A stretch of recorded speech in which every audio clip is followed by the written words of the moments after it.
আজ ঘড়িতে তখন প্রায় 11টা। কোনো রকমে কলকাতা পুলিশ কমিশনারের গাড়ি বাঁচালেন মনোজ ভার্মা, পুলিশ কমিশনার, তার গাড়ির ড্রাইভার। কারণ এই যে ট্রাক সেনাবাহিনীর কিভাবে চেপে দিয়েছিল দেখুন। এইদিকে টার্ন নেওয়ার চেষ্টা করছে, ডান দিকে সেনাবাহিনীর গাড়ি, কিন্তু সেই টার্ন নেই, রাইট টার্ন নেই। আপনারা দেখছেন সেখানে রাইট টার্ন নেই, দেওয়া রয়েছে বোর্ড। অল্পের জন্য মনোজ ভার্মার গাড়ি বেঁচে গেল। সেনাবাহিনীর গাড়ি, রাইট টার্ন নেই সেইখানে।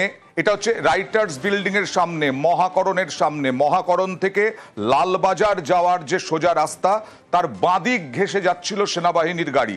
এই বাঁদিক থেকে রাইট টার্ন নেওয়া যায় না। যদি ডান দিকে থাকে, রাস্তার ডান দিকে থাকে গাড়ি, তাহলেই রাইট টার্ন নেওয়া যায়, অর্থাৎ রাজভবনের দিকে বা ধর্মতলার দিকে যাওয়া যায়। কিন্তু সেনাবাহিনীর গাড়ি বাঁদিক থেকে ডান দিকে যাওয়ার চেষ্টা করছিল, আর তখনই এসে পড়ে মনোজ ভার্মার গাড়ি, বিপাকে পড়ে কলকাতা সিপির গাড়ি। অনিয়ন্ত্রিত সেনার ট্রাক, রাইট টার্ন নেওয়ার চেষ্টা সেনার গাড়ির, কলকাতার সিপির গাড়ি বিপাকে পড়ায় আটক। কথা বলবো প্রতিনিধি সুদীপ্তর সঙ্গে। সুদীপ্ত, প্রথমেই জানতে চাইবো কি হয়েছিল এবং কেন ওরকম বাঁদিক থেকে ডান দিকে যাওয়ার চেষ্টা করছিলেন ড্রাইভার ওই গাড়ির? দেখো, যেটা জানা যাচ্ছে যে ফোর্ট উইলিয়াম থেকে বেরিয়েছিল সেনাবাহিনীর একটি ট্রাক এবং সেটা যাচ্ছিল পাসপোর্ট অফিসের দিকে, এবং রাইটার্স চত্বরে আসার পর ঠিক যেদিকে ডান দিকের যে টার্নিং, সে ডান দিকে কিন্তু টার্ন নেওয়া যায় না।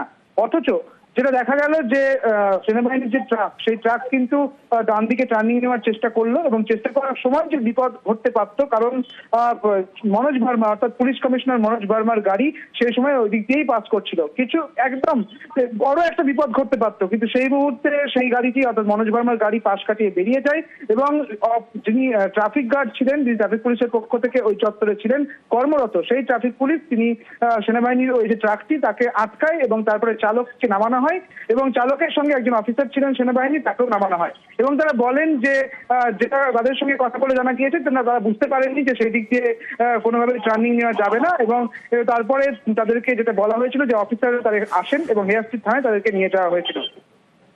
সেই সময় কর্মরত ট্রাফিক সার্জেন্ট কি বললেন দেখুন, আর সেনাবাহিনীর জওয়ান কি বললেন দেখুন। উনি হঠাৎ করে লেনটা ভায়োলেট করে রাইট টার্ন করেন, যে কোনো পেছনে অনেক গাড়ি ছিল, সিপি সাহেবের গাড়িও ছিল। উনি বাজেভাবেই গাড়িটা চালিয়েছেন, রাইট টার্ন করেন উনি। সিপি সাহেবের গাড়িও ছিল, অনেক গাড়িও পেছনে ছিল। হ্যাঁ, আরও তো গাড়ি ছিল, অনেক গাড়ি ছিল, কিন্তু লেগে যেতে পারতো। খুব র্যাশ ড্রাইভিং বলা যাবে না, কিন্তু ডেঞ্জারাসলি ডান দিক নিয়েছেন। ना समस्या उतना ज़्यादा कुछ नहीं होता। हम लोग इधर से आ रहे थे, तो हमको जाना था राइट साइड। इधर तो अभी आने वाला खाली गाड़ी है, उधर तो नहीं जा सकते। हमको गाड़ी इधर लेके आगे उधर लेफ्ट को पार करना था। एक्चुअली मेरे को उतरना था, लेकिन यहाँ भी पार्किंग, यहाँ उतरने लगे तो गाड़ी बड़ा है, तो इसीलिए मैं बोला कि चलो क्रॉस करके पार होंगे। तो उसी टाइम जस्ट कमिश्नर साहब का गाड़ी गुजर रहा था, बस वही है। थोड़ा जैसे मोड़ रहे थे वैसे गुजर रहा था, फिर गाड़ी क्रॉस कर गया कमिश्नर साहब का, फिर हम लोग बाद नहीं टक्कर उकर कुछ नहीं लगा। আর এই নিয়ে রাজনৈতিক তরজাও তুঙ্গে। রাজ্যে পুলিশের থেকে বিপজ্জনক আর কেউ নেই, এইভাবে কটাক্ষ সুকান্ত মজুমদারের। আর পাল্টা জয়প্রকাশ মজুমদারের দাবি ট্রাফিক আইন ভেঙেছিল বলেই আটক করা হয়েছিল। পশ্চিমবঙ্গ পুলিশের থেকে বিপজ্জনক পশ্চিমবঙ্গবাসীর জন্য এই মুহূর্তে কিছু নেই। আমি তো অন্ততপক্ষে রাস্তাঘাটে চলাচল করার সময় কোনো সময় দেখিনি যে আর্মির গাড়ি বিপজ্জনক সীমার উপরে যাচ্ছে, যা সম্ভবই না ওই গাড়ির পক্ষে। আমি কলকাতা পুলিশের সিপি, তাকে জিজ্ঞেস করতে চাই যে অভিষেক বন্দ্যোপাধ্যায়ের গাড়িটা কত স্পিডে চলে। আর্মি গাড়ি বলে ট্রাফিক আইন মানবে না, সিগন্যাল না দিয়ে ডান দিকে হঠাৎ ঢুকে যাবে, এসব কি মামার বাড়ির আবদার? যেহেতু কেন্দ্রে বিজেপি সরকার, উনি নিজেকেও মন্ত্রী মনে করে ভাবছেন যে আর্মির মুখপাত্রও আমি। যে দেশের যে নিয়ম, সেই ট্রাফিক আইনে মামলা হয়েছে এবং আর্মিকে সেই মামলা ফেস করতে হবে। আজ ঘড়িতে তখন প্রায় 11টা। কোনো রকমে কলকাতা পুলিশ কমিশনারের গাড়ি বাঁচালেন মনোজ ভার্মা, পুলিশ কমিশনার, তার গাড়ির ড্রাইভার। কারণ এই যে ট্রাক সেনাবাহিনীর কিভাবে চেপে দিয়েছিল দেখুন। এইদিকে টার্ন নেওয়ার চেষ্টা করছে, ডান দিকে সেনাবাহিনীর গাড়ি, কিন্তু সেই টার্ন নেই, রাইট টার্ন নেই। আপনারা দেখছেন সেখানে রাইট টার্ন নেই, দেওয়া রয়েছে বোর্ড। অল্পের জন্য মনোজ ভার্মার গাড়ি বেঁচে গেল। সেনাবাহিনীর গাড়ি, রাইট টার্ন নেই সেইখানে। এটা হচ্ছে রাইটার্স বিল্ডিং এর সামনে, মহাকরণের সামনে। মহাকরণ থেকে লালবাজার যাওয়ার যে সোজা রাস্তা, তার বাঁদিক ঘেঁষে যাচ্ছিল সেনাবাহিনীর গাড়ি। এই বাঁদিক থেকে রাইট টার্ন নেওয়া যায় না। যদি ডান দিকে থাকে, রাস্তার ডান দিকে থাকে গাড়ি, তাহলেই রাইট টার্ন নেওয়া যায়, অর্থাৎ রাজভবনের দিকে বা ধর্মতলার দিকে যাওয়া যায়। কিন্তু সেনাবাহিনীর গাড়ি বাঁদিক থেকে ডান দিকে যাওয়ার চেষ্টা করছিল, আর তখনই এসে পড়ে মনোজ ভার্মার গাড়ি, বিপাকে পড়ে কলকাতা সিপির গাড়ি। অনিয়ন্ত্রিত সেনার ট্রাক, রাইট টার্ন নেওয়ার চেষ্টা সেনার গাড়ির, কলকাতার সিপির গাড়ি বিপাকে পড়ায় আটক। কথা বলবো প্রতিনিধি সুদীপ্তর সঙ্গে। সুদীপ্ত, প্রথমেই জানতে চাইবো কি হয়েছিল এবং কেন ওরকম বাঁদিক থেকে ডান দিকে যাওয়ার চেষ্টা করছিলেন ড্রাইভার ওই গাড়ির? দেখো, যেটা জানা যাচ্ছে যে ফোর্ট উইলিয়াম থেকে বেরিয়েছিল সেনাবাহিনীর একটি ট্রাক এবং সেটা যাচ্ছিল পাসপোর্ট অফিসের দিকে, এবং রাইটার্স চত্বরে আসার পর ঠিক যেদিকে ডান দিকের যে টার্নিং, সে ডান দিকে কিন্তু টার্ন নেওয়া যায় না।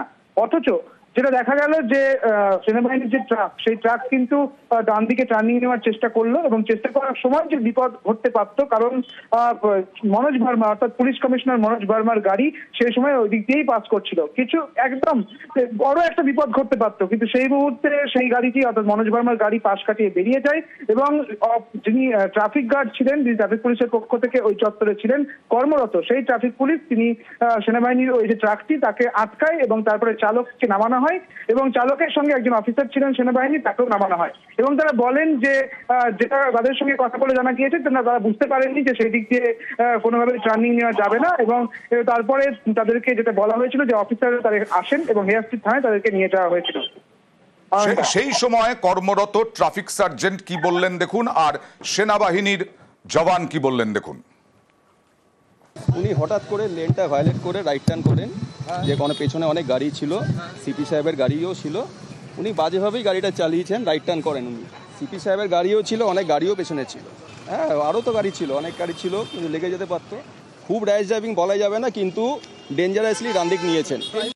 ना समस्या उतना ज़्यादा कुछ नहीं होता। हम लोग इधर से आ रहे थे, तो हमको जाना था राइट साइड। इधर तो अभी आने वाला खाली गाड़ी है, उधर तो नहीं जा सकते। हमको गाड़ी इधर लेके आगे उधर लेफ्ट को पार करना था। एक्चुअली मेरे को उतरना था, लेकिन यहाँ भी पार्किंग, यहाँ उतरने लगे तो गाड़ी बड़ा है, तो इसीलिए मैं बोला कि चलो क्रॉस करके पार होंगे। तो उसी टाइम जस्ट कमिश्नर साहब का गाड़ी गुजर रहा था, बस वही है। थोड़ा जैसे मोड़ रहे थे वैसे गुजर रहा था, फिर गाड़ी क्रॉस कर गया कमिश्नर साहब का, फिर हम लोग बाद नहीं टक्कर उकर कुछ नहीं लगा। আর এই নিয়ে রাজনৈতিক তরজাও তুঙ্গে। রাজ্যে পুলিশের থেকে বিপজ্জনক আর কেউ নেই, এইভাবে কটাক্ষ সুকান্ত মজুমদারের। আর পাল্টা জয়প্রকাশ মজুমদারের দাবি ট্রাফিক আইন ভেঙেছিল বলেই আটক করা হয়েছিল। পশ্চিমবঙ্গ পুলিশের থেকে বিপজ্জনক পশ্চিমবঙ্গবাসীর জন্য এই মুহূর্তে কিছু নেই। আমি তো অন্ততপক্ষে রাস্তাঘাটে চলাচল করার সময় কোনো সময় দেখিনি যে আর্মির গাড়ি বিপজ্জনক সীমার উপরে যাচ্ছে, যা সম্ভবই না ওই গাড়ির পক্ষে। আমি কলকাতা পুলিশের সিপি, তাকে জিজ্ঞেস করতে চাই যে অভিষেক বন্দ্যোপাধ্যায়ের গাড়িটা কত স্পিডে চলে। আর্মির গাড়ি বলে ট্রাফিক আইন মানবে না, সিগন্যাল না দিয়ে ডান দিকে হঠাৎ ঢুকে যাবে, এসব কি মামার বাড়ির আবদার? যেহেতু কেন্দ্রে বিজেপি সরকার, উনি নিজেকেও মন্ত্রী মনে করে ভাবছেন যে আর্মির মুখপাত্রও আমি। যে দেশের যে নিয়ম, সেই ট্রাফিক আইনে মামলা হয়েছে এবং আর্মিকে সেই মামলা ফেস করতে হবে।